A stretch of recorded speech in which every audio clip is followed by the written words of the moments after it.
When Bill and Laurel Savage decided to turn their hobby into a business, they had no idea how successful it would turn out to be.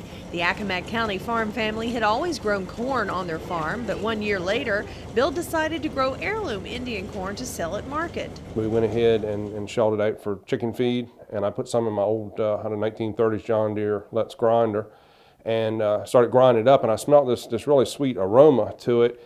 And the texture was completely different, the color and everything. So right then and there, the light bulb went off. I said, well, I'm going to see what it would take to actually start a mill to revive this type of meal. Today, that fluke grinding has led to Pungo Creek Mill's specialty Indian cornmeal. They sell the meal in 1 or 2 pound bags. And we were selling primarily locally our first year.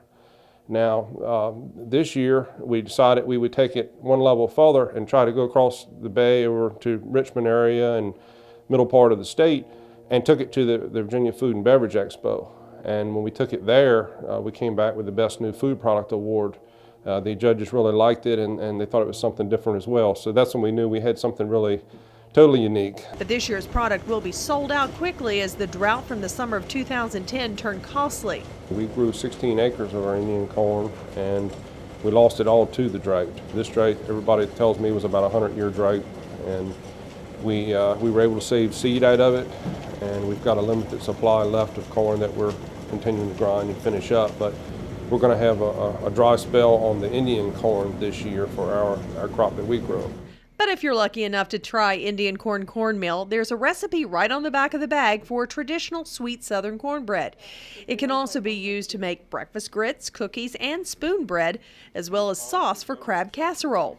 The story behind the actual milling machine that started it all is even more interesting than the colorful cornmeal. We were able to purchase an 8-inch electric-driven stone mill, and I purchased this 1935 Meadows mill in December, and along with the bolter and the equipment that I needed there. So I'm trying to grow according to market. We've grown about 100% in size in a year's time. The cornmeal is a Virginia Finest product, which means that it is endorsed through the Virginia Department of Agriculture and Consumer Services trademark program for Virginia produced and processed foods. The cornmeal can be purchased from distributors listed on the farm's website at pungocreekmills.net and in a variety of locations on the Eastern Shore and in Virginia Beach and Williamsburg. Reporting in Accomack County, I'm Sherry McKinney.